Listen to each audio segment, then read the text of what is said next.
Well, good evening, everybody. Tonight on Reading with Miss Sawyer, we have a very special book.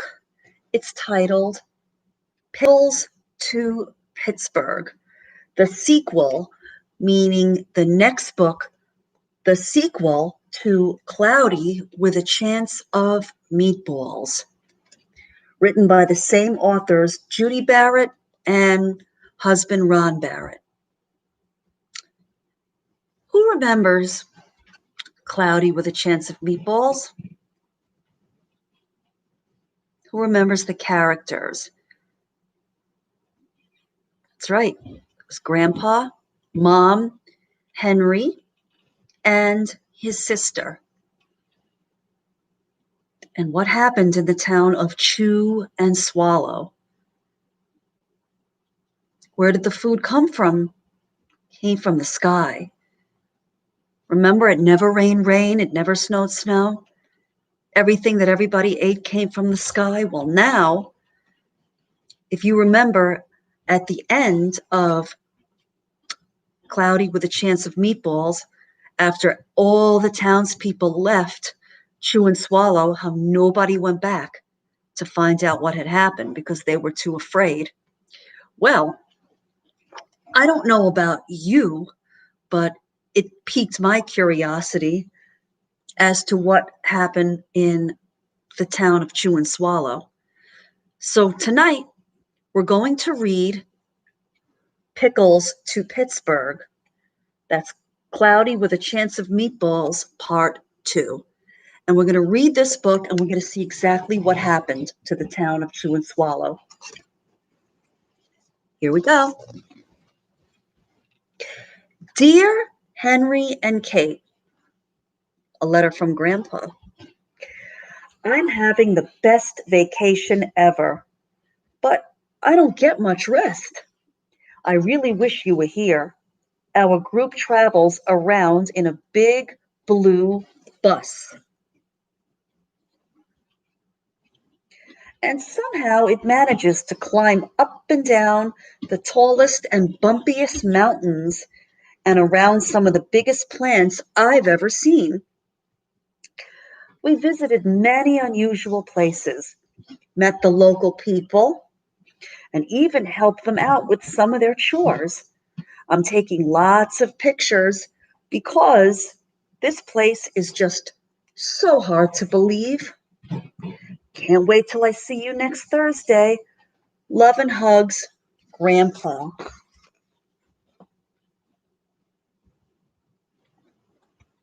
Okay, here we go. We all miss Grandpa an awful lot. His Saturday morning pancakes, if you remember. His mostly funny jokes, and especially his wonderful bedtime stories. Tomorrow would be Thursday. The day after, Wednesday, and the day before, Friday, is Thursday. And he'd be home. We could barely wait to hear what he had been and what he had done. To pass the time, we helped Mom make spaghetti and meatballs for dinner. Henry made the largest meatballs we'd ever seen. They barely fit into the pot.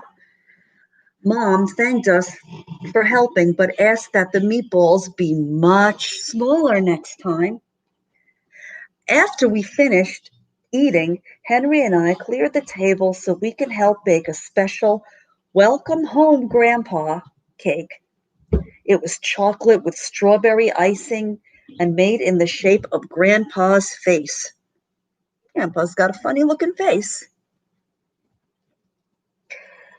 We licked as much of the batter off the spoons as we possibly could. Like, who didn't do that as a child and who doesn't still do that as an adult? Don't judge.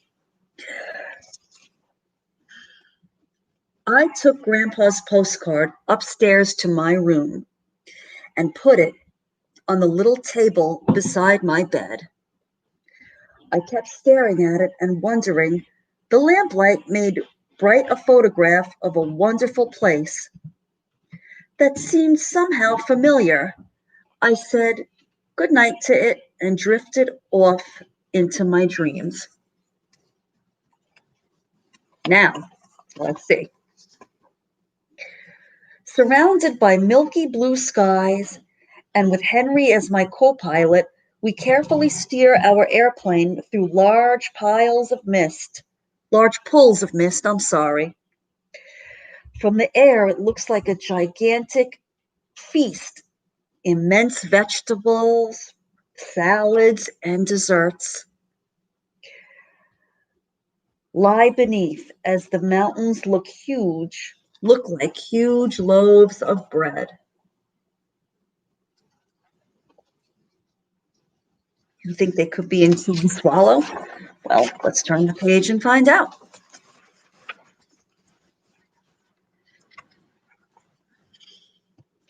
We decide to take a closer look and prepare ourselves for a bumpy landing, avoiding some broccoli and narrowly missing a tremendous hamburger on an oversized bun. We came down and taxi on what appeared to be giant strips of bacon.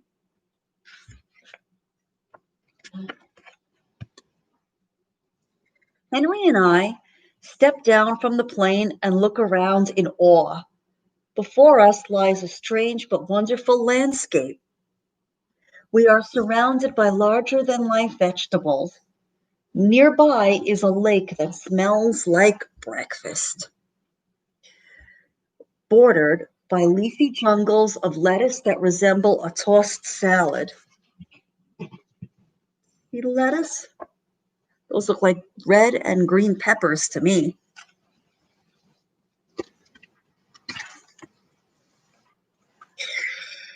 We try to keep our balance as we walk around the top of a gigantic bagel, a round bagel, and past a forest of towering carrots. One is pierced by a tunnel large enough for a car to drive through. It's a pretty big tunnel. Off in the distance, we see popcorn snowing down onto the peaks of enormous rolls. Way above our heads, high up in trees that look like broccoli, chubby birds are nesting in huge shredded wheat biscuits.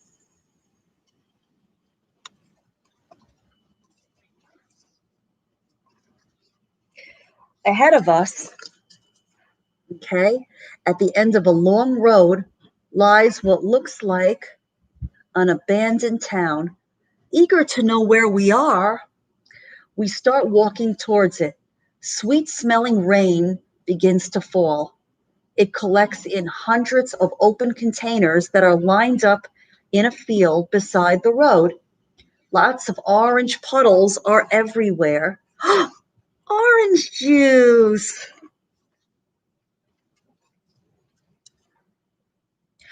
All of a sudden, we find ourselves standing in the shadow of a giant tuna fish sandwich being delicately airlifted, by a helicopter. In the distance, another helicopter races off with a jumbo pickle in tow.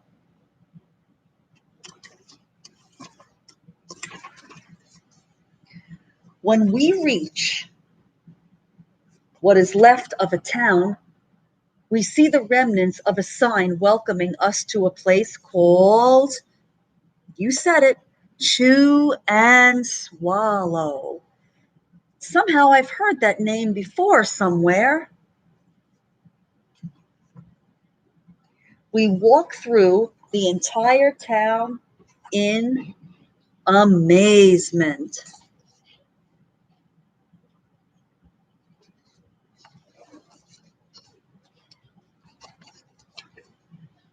Up ahead, lots of workers wearing helmets and dressed in matching uniforms are loading huge potatoes onto a truck. Other trucks sag under the weight of immense artichokes, enormous eggplants, and massive peas and carrots. Foot-long veal cutlets are stacked up to be packed up for shipping. See where they're going. To the east, the weather is changing, and we see sandwiches raining down. As soon as they land, they are piled up neatly, ready for shipment on a freighter anchored down by the shore. Shipping schedule: Monday, eggplants to Ecuador, chili to Chile, milk to Milwaukee, hamburgers to Hamburg.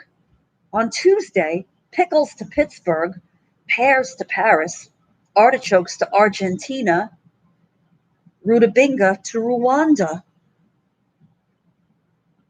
sandwiches to Sandusky. Large reservoirs of milk and cream flow into extra-large containers, which are lined up ready to be loaded onto a ship. Printed on the sides of the trucks are the words, "Falling Food Company."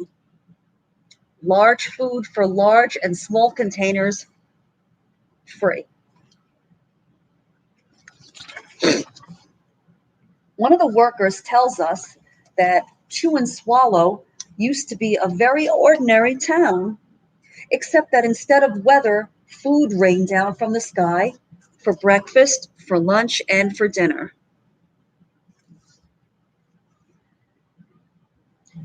Back then, he says, by some quirk of nature, the falling food grew larger and larger. Storms of gigantic food threatened normal life. So the people took their belongings and sailed away to a new land on rafts made of huge slices of stale bread.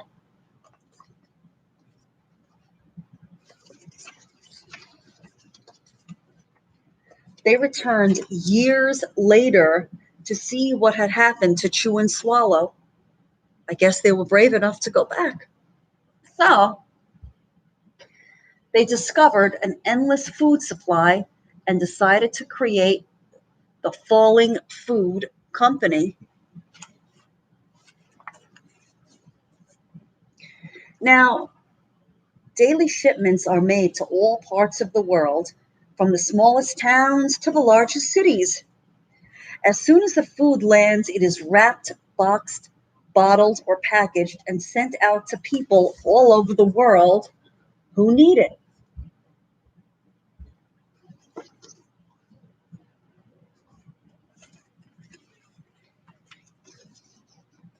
Even with poverty and drought throughout the world,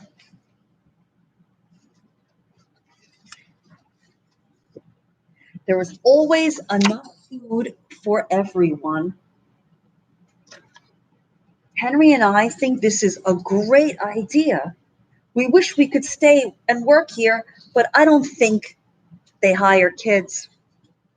It's getting late and we hate to leave, but we really have to be heading home. Mom's expecting us for dinner. The workers gave us a 2-foot wide chocolate chip cookie, which we carry back to the plane. It just barely fits through the door. We buckle up, I rev the engine, and we start rolling down the bacon runway. Everyone waves goodbye. We can see dinner approaching from the west. Spaghetti and meatballs, I think. As we gain altitude, Chew and Swallow vanishes into the distance.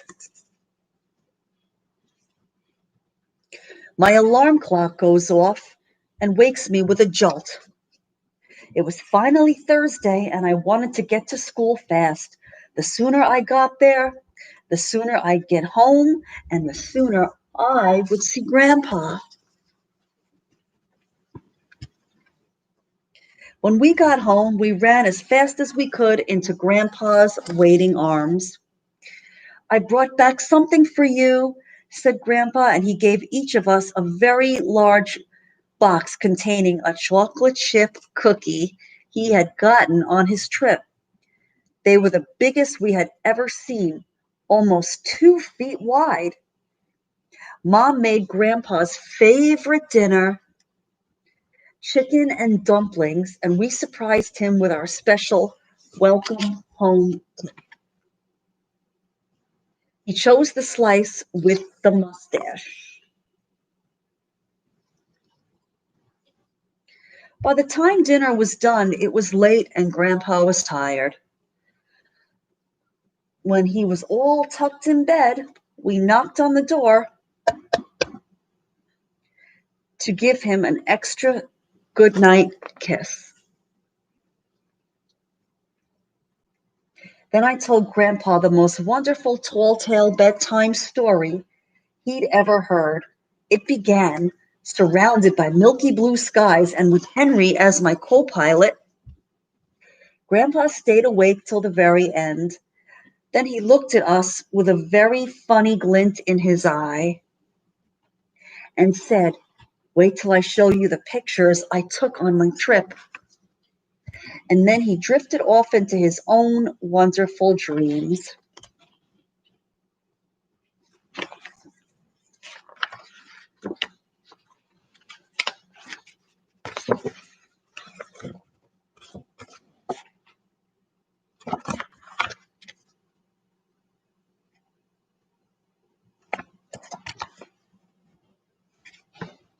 The end. And that, my friends, is the story of Pickles to Pittsburgh, a cloudy with a chance of meatballs sequel, part 2. So long.